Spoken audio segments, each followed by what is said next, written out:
TVC 16. Aqui você se vê.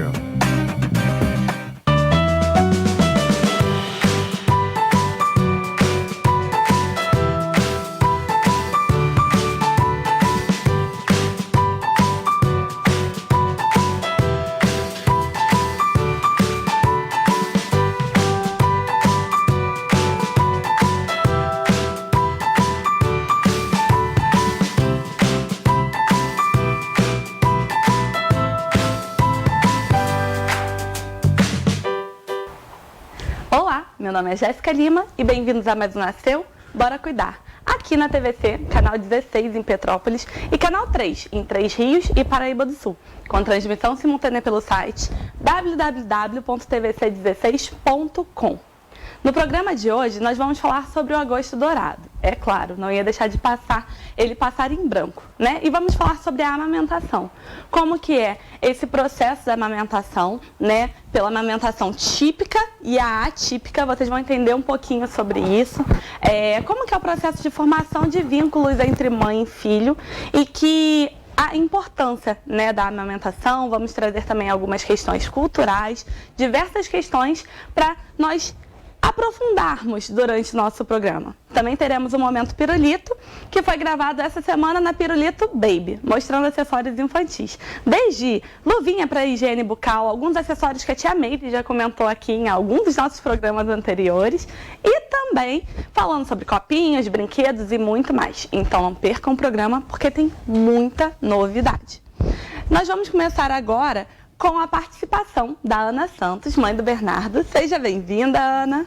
Obrigada. É um prazer te receber aqui no programa. É um prazer estar aqui. E é muito legal a gente ter uma mãe real falando sobre as suas experiências reais, né, da amamentação e da maternidade.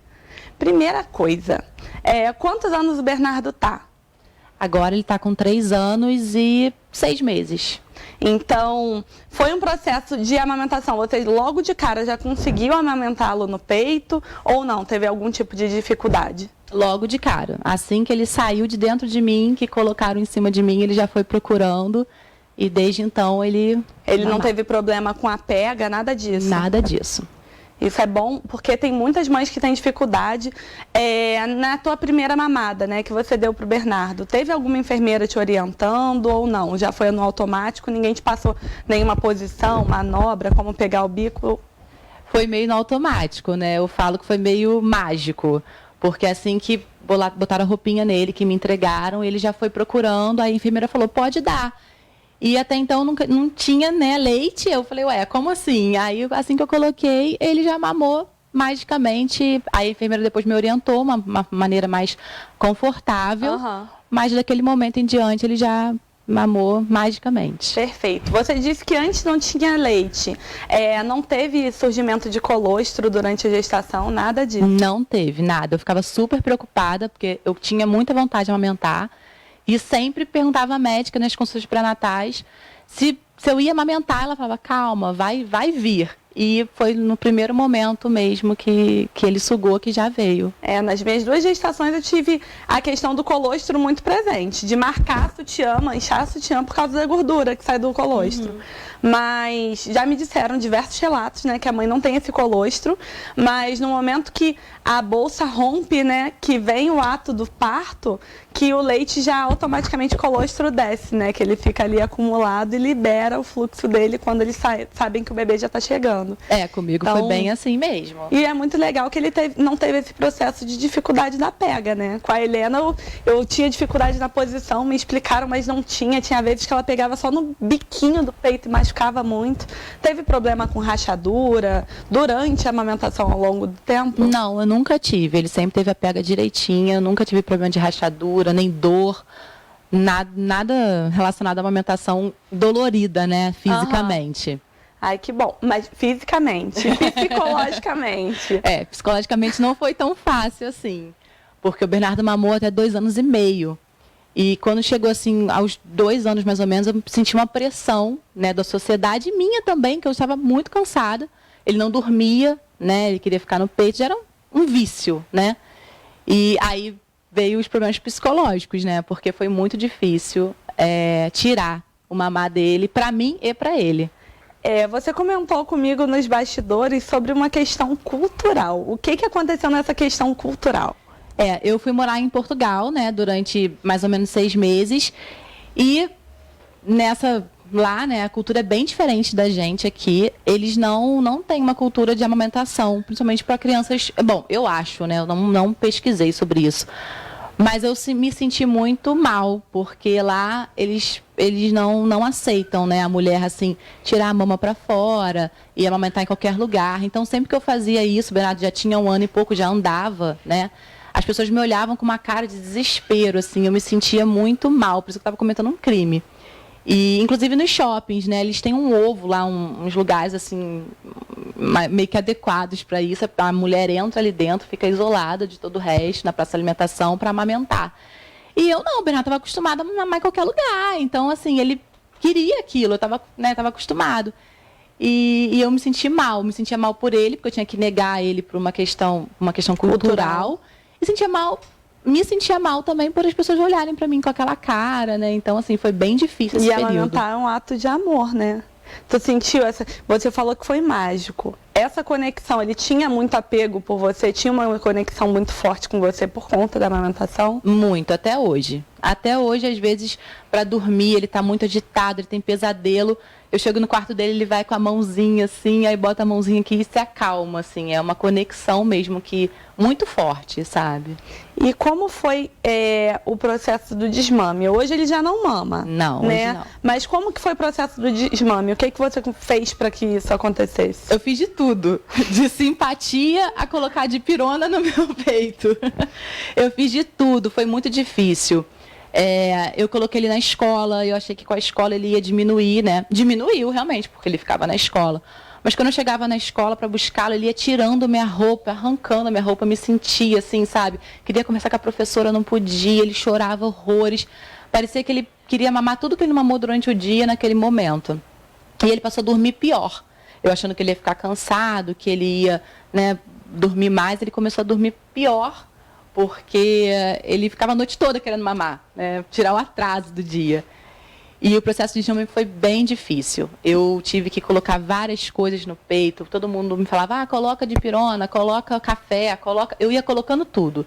Falei que estava dodói, coloquei curativo. E nada adiantou. Nada adiantou. Eu via que eu estava prejudicando, né? Porque ele ficava triste, ele ficava frustrado quando eu falava que estava dodói ou que estava com alguma coisa feia. Ele olhava com uma cara estranha, sabe? Eu falei, isso não é normal, né? Eu não posso fazer isso com meu filho. E aí eu tive a brilhante ideia de conversar com ele, né? Porque a gente acha que eles não entendem, mas eu conversei com ele. Uhum. E conversei que eu estava muito cansada, que eu precisava dormir mais e eu não ficava confortável dormindo com ele. E conversei com ele e fiz aquela troca básica, né? Eu falei, filho, vamos dar tchau pro mamá.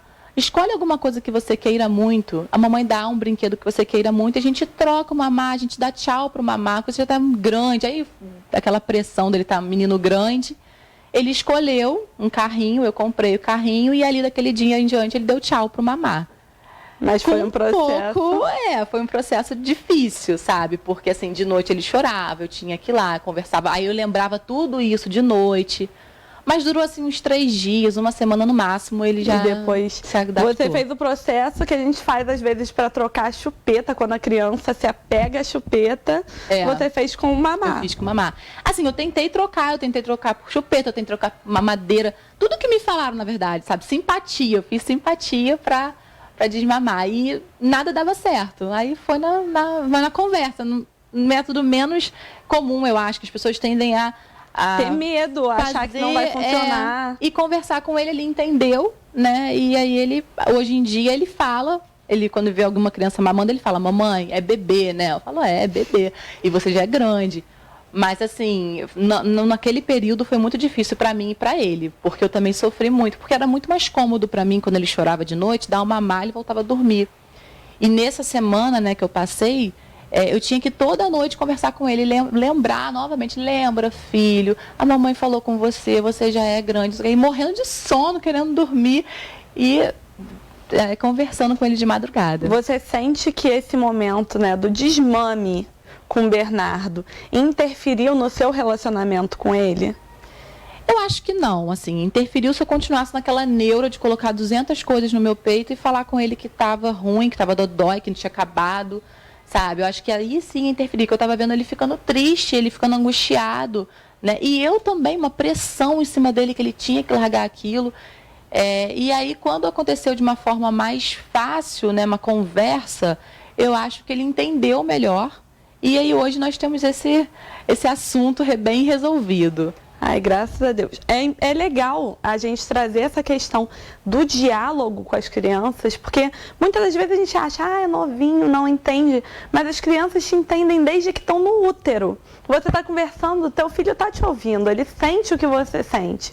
Você está amamentando, se você está angustiada, aquela angústia, aquela tensão, tu acaba passando no momento de amamentação também. Então, conversar com o seu filho é muito importante para trazer realmente, manter esse vínculo e fazer essa ruptura de uma maneira mais fluida, mais saudável, mais tranquila possível, né? Foi assim comigo, realmente. Ana, obrigada pelo bate-papo, pela conversa. Queria conversar mais um pouco, mas o tempo é corrido e nós temos mais uma convidada no programa. Foi um prazer recebê-la mais uma vez. Dá um beijo no Bernardo, que é menino lindo. Se quiser, você quer deixar o teu Instagram para caso queiram seguir você, ver seu processo de maternidade, sua rotina com o Bernardo? Podem me seguir. É anap.santos07. Então, quem quiser seguir, ver o lindo do Bernardo lá, lindo é só mesmo. seguir a Ana, que ele é a coisa mais fofa desse mundo. Eu sou super suspeita, mas ele é lindo. Mas é lindo, foi um prazer. Obrigada. Nós vamos para um rápido comercial e daqui a pouco nós estamos de volta com o Momento Pirulito e com bate-papo com a psicóloga Flávia Gonzalez. Não saiam daí.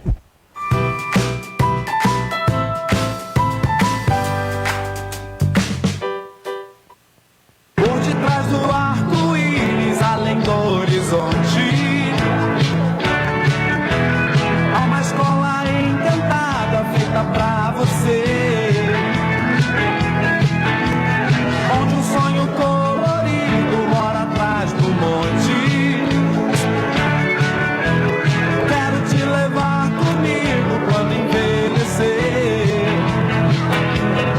Vou te mostrar que é encantada e que de encanto seu amor é feito. Encantado, encantado, encantado bate o meu coração.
Estamos de volta com o Nasceu Bora Cuidar e agora nós vamos falar sobre acessórios infantis. O que seria isso?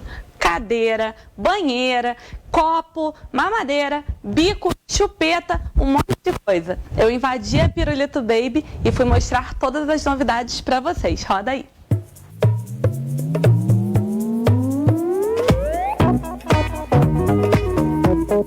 Estamos de volta com mais um Momento Pirulito e hoje nós vamos falar sobre enxoval. E eu trouxe aqui um enxoval neutro, mas super lindo e cheio de detalhes, como sugestão para vocês arrumarem aquela mala, né, para levar para a maternidade. Toda mãe se preocupa em que tipo de mala levar e aqui na Pirulito tem diversos modelos de bolsa. Eu separei aqui duas malas que são super neutras e vocês vão conseguir colocar bastante coisa e ainda conseguem levar para o seu dia a dia. Olha o detalhe dessa daqui, ela é impermeável, tá vendo? Com detalhe dourado, é uma bolsa que, por mais que seja de maternidade, tenha as repartições para que a gente consiga colocar mamadeira, lenço umedecido e muito mais, é uma bolsa que vai caber muita coisa. Antes de mais nada, eu quero mostrar para vocês uma super dica, que na minha época, particularmente, quando eu tive as crianças, não existia. Que é um ninho. Normalmente a mamãe pega, enrola aquela mantinha e faz o ninho para aconchegar a criança e a criança ter uma noite mais tranquila. Aqui você já encontra o ninho pronto, tá vendo? Ele tem essa estrutura de almofada e é todo acolchoado com aquele buraquinho que ele é ótimo para ajudar a formar a cabeça da criança. Ainda falando em forrar a cabeça dos nossos filhos, né? Formar a cabeça deles, tem esse trabalhinho aqui, que ele é um clássico, esse travesseirinho, que ele tem um buraquinho aqui e ele ajuda a não amassar a cabeça da criança. Porque quando ele dorme, a gente sempre tem que ficar mudando as crianças de posição, né? Para que a cabeça forme de uma maneira mais equilibrada. E aqui vocês conseguem manter eles e formar também a parte de trás da cabeça, sem obrigatoriamente ficar botando eles sempre de bruços. Aqui eu queria mostrar para vocês também 2 tipos de cobertorzinho. Tem um cobertorzinho em microfibra, tem diversas estampas.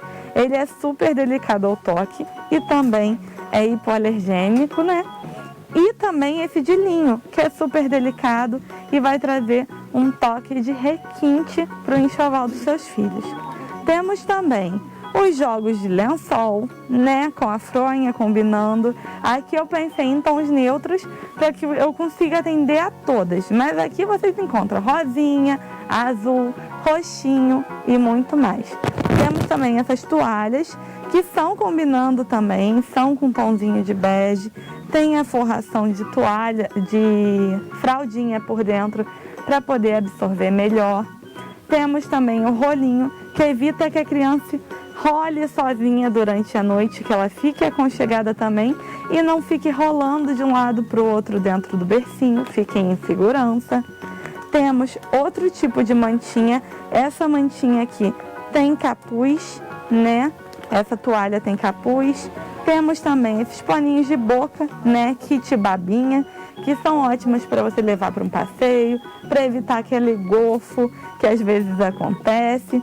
Temos também o coeirinho, que muitas mamães usam para forrar os trocadores, aonde vão, levam na consulta do pediatra e também utilizam para colocar por dentro da coberta e deixar seu filho acolchoado, né, protegido, para não entrar em contato com aquela lã que tem em alguns enxovais que vocês usam. Aqui nós temos o conjuntinho de luvinha e sapatinho, que é uma coisa que não pode faltar. A luvinha principalmente, que ajuda a criança a se proteger da unhinha. A unha deles corta muito e a luva ajuda a proteger para que eles não arranhem o rosto durante o sono, às vezes quando estão descobrindo a mãozinha. Nós também trouxemos aqui o body, que é uma peça fundamental no guarda-roupa da criança, né? Com os botõezinhos embaixo, a golinha que tem como você abrir o peitinho, a criança não fica tão exposta quando vai na consulta do pediatra, por exemplo, ela consegue estar com o bracinho protegido e você abre apenas aqui na lateral para que o pediatra consiga fazer a escuta. E vocês podem ver que a criança não vai ficar com frio, porque ela tem a proteção. Acabou a consulta, você pega, fecha o bodyzinho e seu bebê está super protegido e pronto para ir para casa. Temos também o mijãozinho combinando, né, no mesmo tom. Mijãozinho também é uma coisa que nós usamos muito na hora de cuidar dos nossos filhos, faz parte, a gente coloca embaixo do macacão para ficar mais quentinho e aconchegado, ainda mais nesse inverno rigoroso. E também, para acabar, eu trouxe aqui para vocês os macacõezinhos, né? Esse macacãozinho, vocês podem ver que ele é de lhama, é do mesmo conjuntinho desse body. Você consegue fazer um kitzinho, um conjuntinho. E também nós temos esse, que o fecho é lateral, tá vendo? Esse daqui o fecho é central e esse daqui o fecho é lateral. protegendo todo o tórax da criança, e para você abrir, você abre pelo ladinho.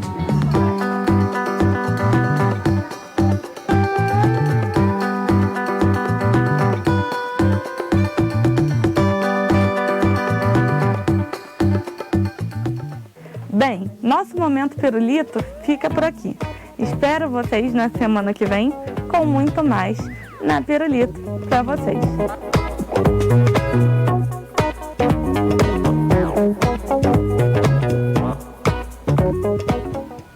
Estamos de volta com o Nasceu Bora Cuidar. Nós vamos para um rápido comercial e daqui a pouco nós estamos de volta com a psicóloga Flávia Gonzalez. Não saiam daí.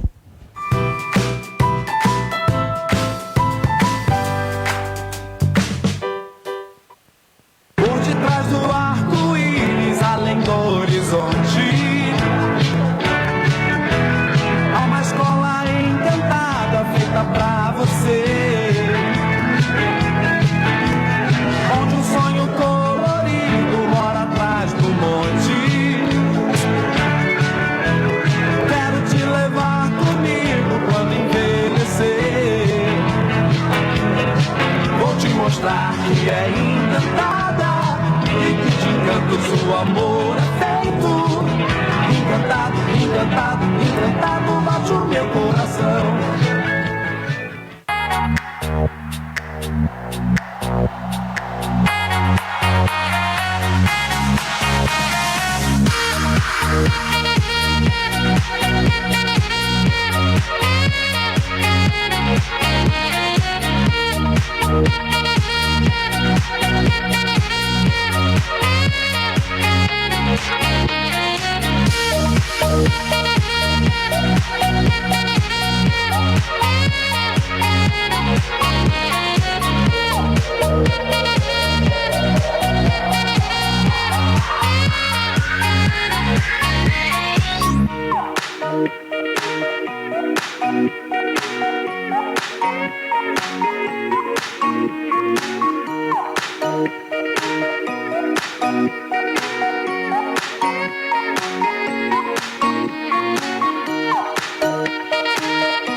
Estamos de volta com o Nasceu Bora Cuidar e agora nós vamos continuar, né, com aquele bate-papo sobre a amamentação. Nós estamos com a psicóloga Flávia Gonzalez e ela vai tirar várias dicas sobre a questão psicológica entre mãe e filho, né, aquela construção do afeto. Seja bem-vinda. Obrigada. Bom dia a todos. Eu acho que a psicologia ela tem muito a acrescentar ao assunto da amamentação. Sim. Né? Porque a gente fala muito sobre o aspecto físico, saúde física, e a gente fala pouco sobre os aspectos subjetivos que estão envolvidos nesse momento. E eles são muitos aspectos, né? A gente está num momento histórico e social em que as mulheres, mais do que nunca, estão sendo muito controladas, observadas, né? Tem uma exposição muito grande das redes sociais e isso acaba propiciando o surgimento até de falsos especialistas. E aí a gente começa a ter um monte de crenças sem embasamento científico, como, por exemplo, que amamentar é uma maravilha, que é o momento perfeito, que só através da amamentação no peito exclusivo é que se forma o vínculo com o bebê.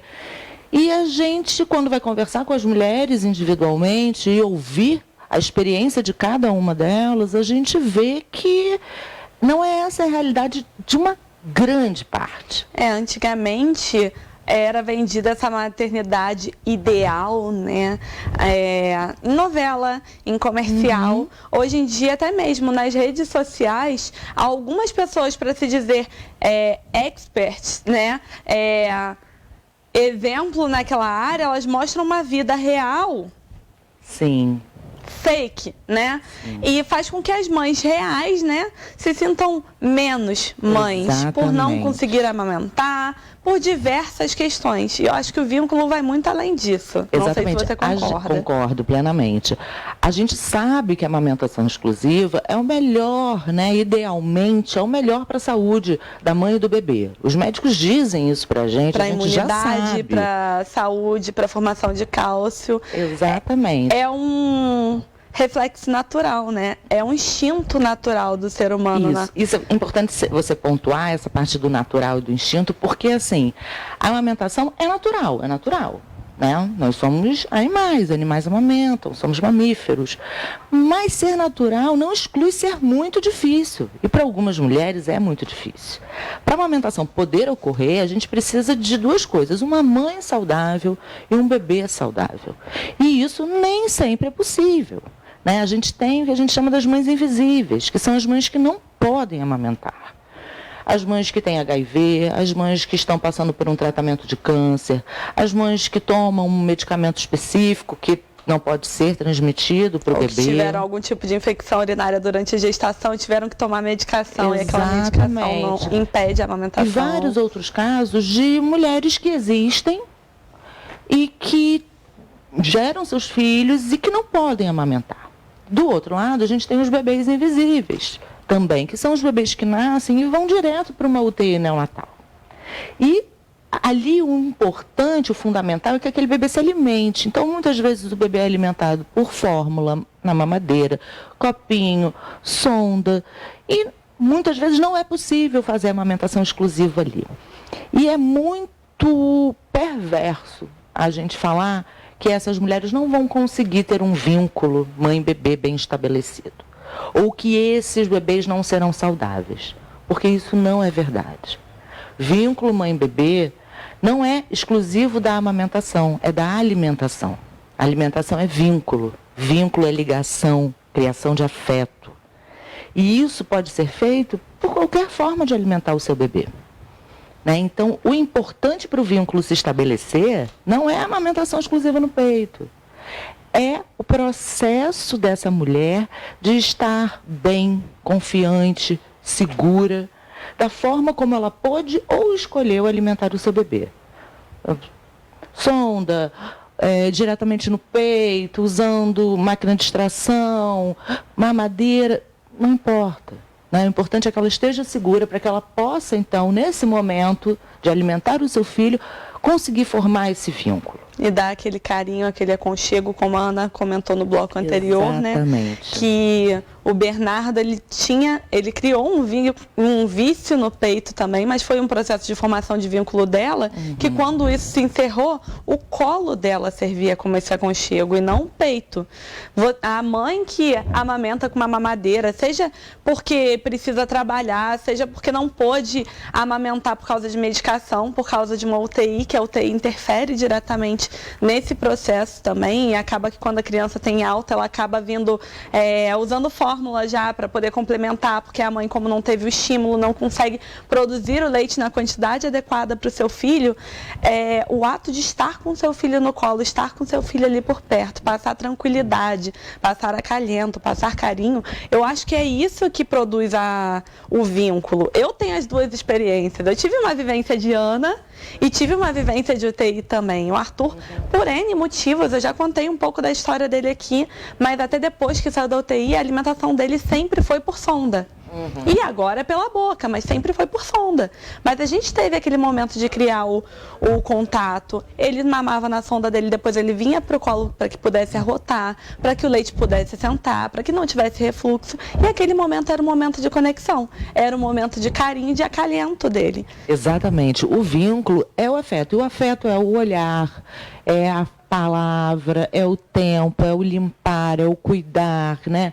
É o acarinhar. É muito mais do que só a alimentação. A alimentação ela é importantíssima, a amamentação, quando pode ser feita, claro que ela é importantíssima, mas ela não é a única forma de se formar o vínculo.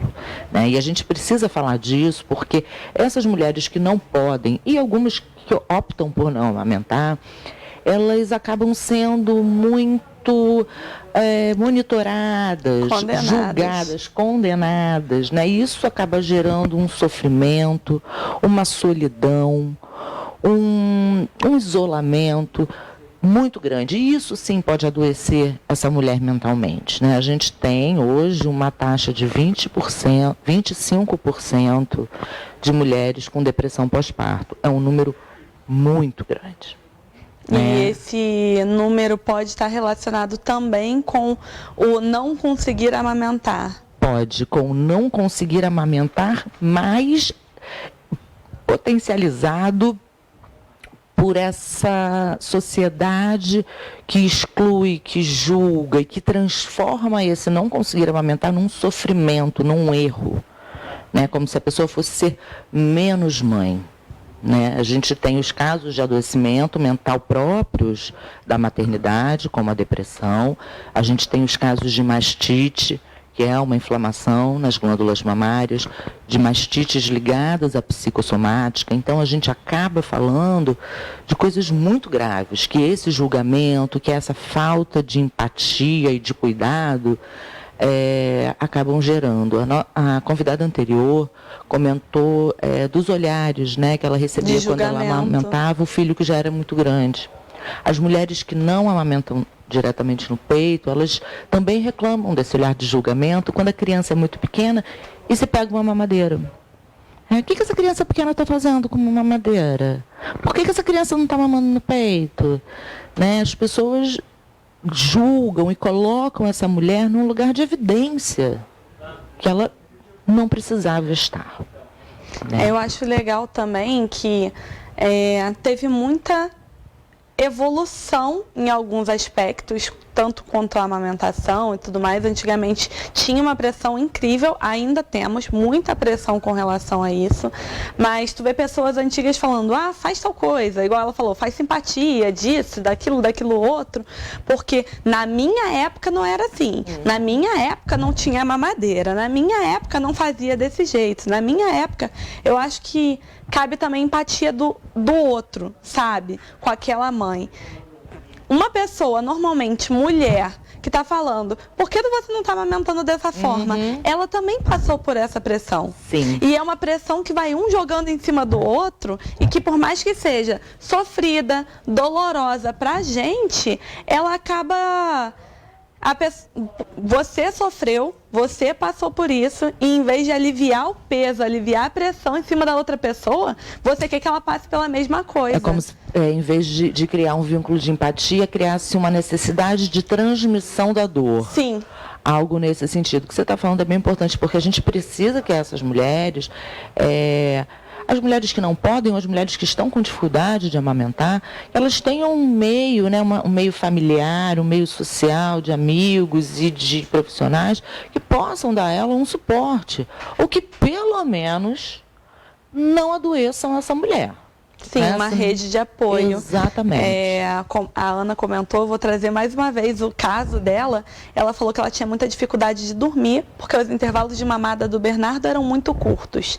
Quando se tem uma rede de apoio e essa família, as mulheres que estão ao nosso redor, não vem com essa questão de pressão, de julgamento para cima da gente, isso se torna um pouco mais fácil, porque às vezes durante o dia, como não está conseguindo dormir, eu vou ajudar a ficar com ele durante o dia para que você possa dormir, porque isso também interfere na produção de leite. Às vezes uma criança que mama demais, que a mãe não descansa, que ela não tem esse repouso emocional e psicológico, isso também pode interferir na amamentação. Com certeza. E a gente pensa isso que você falou, que é bem interessante, e junta com o fato de que toda esse policiamento em cima da mulher acaba gerando conflitos emocionais, tensões, vergonha, culpa. Tudo isso faz com que a mulher não busque ajuda. E hoje a gente tem ajuda especializada, a gente tem as especialistas em lactação, inclusive no serviço público, né, que podem ajudar a mulher nesse processo. Porque às vezes a mulher está com uma dificuldade de amamentação, mas ela consegue superar essa dificuldade se ela tiver o apoio correto. E a vergonha, né, o julgamento, se sentir sozinha, acaba fazendo com que essas mulheres nem procurem isso. Um outro apoio que as mulheres procuram um pouco é o apoio psicológico, né? A gente tem psicólogos especialistas na parte de maternidade, na parte perinatal, e muitas mulheres têm sofrimento mental, tem o baby blues, tem a depressão pós-parto, tem a depressão pré-parto, tem o luto neonatal, que não é exatamente nosso assunto hoje, mas que é muito importante, e que as mulheres não procuram, né? Elas acabam ficando muito sozinhas, né? Muito sozinhas. Eu acho importante também falar o seguinte: quem cuida do seu filho? Quem é responsável pela saúde do seu filho? Você e o seu pediatra. Então, não é alguém da rede social, não é a tia, a vizinha, a avó, que na época dela. É claro que a gente pode escutar e aprender com as experiências, né? Mas quem cuida do seu filho é o seu pediatra. Escolha um médico que você confie, que você goste da forma do trabalho, com quem você tem uma boa relação, e siga as orientações dele. Ele que vai te dizer se seu filho está saudável ou não. Verdade. Isso é muito importante, né? O acompanhamento de um profissional da área, saber que se seu pediatra está falando que pode dar água, que como você tem que trabalhar com 3 meses, você pode, é claro, se você puder ficar na amamentação exclusiva, ok, mas se você tem que trabalhar, não tem como você rescindir seu contrato profissional por conta daquilo. Se você tem que entrar com a frutinha, foi um profissional da área da saúde que te orientou a fazer. Então, se acalma, fica tranquila, que você está fazendo certo, você está indo bem, você está sendo mãe, você está cuidando do seu filho, está zelando por ele e está construindo esse vínculo. Bem, doutora Flávia, muito obrigada. Obrigada a você pelo convite. Eu gostaria que você deixasse alguma consideração sobre o nosso bate-papo, fica à vontade. Claro. Eu acho importante pensar mais ou menos no que você falou agora no final. Se puder fazer a amamentação exclusiva no peito até os 6 meses, ótimo. Se não puder, siga as recomendações médicas, procure auxílio da rede de apoio e seu filho também será saudável, né? Você falou muito do trabalho, eu acho importante a gente pontuar que a gente vive numa sociedade que fala de amamentação exclusiva até os 6 meses, mas a licença maternidade é de 4 meses. Então, acho que aí já fica uma reflexão para a gente pensar quão incoerente é essa cobrança toda, né? Verdade.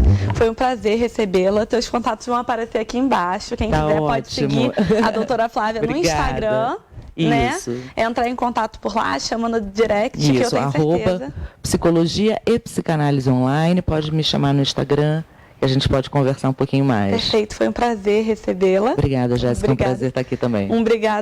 Muito obrigada pelo esse bate-papo, né, tão prazeroso. Obrigada para você que ficou até aqui com a gente. Lembrando que você pode rever, né, esse bate-papo completo lá no Facebook TV Cidade de Petrópolis. Um beijinho e até semana que vem.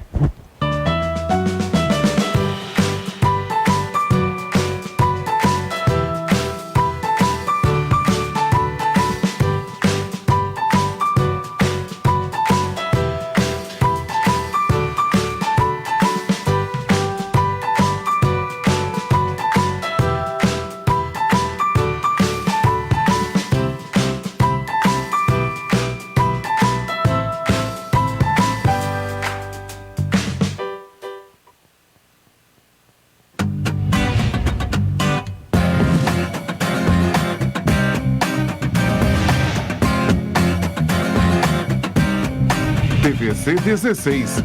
Aqui você se vê.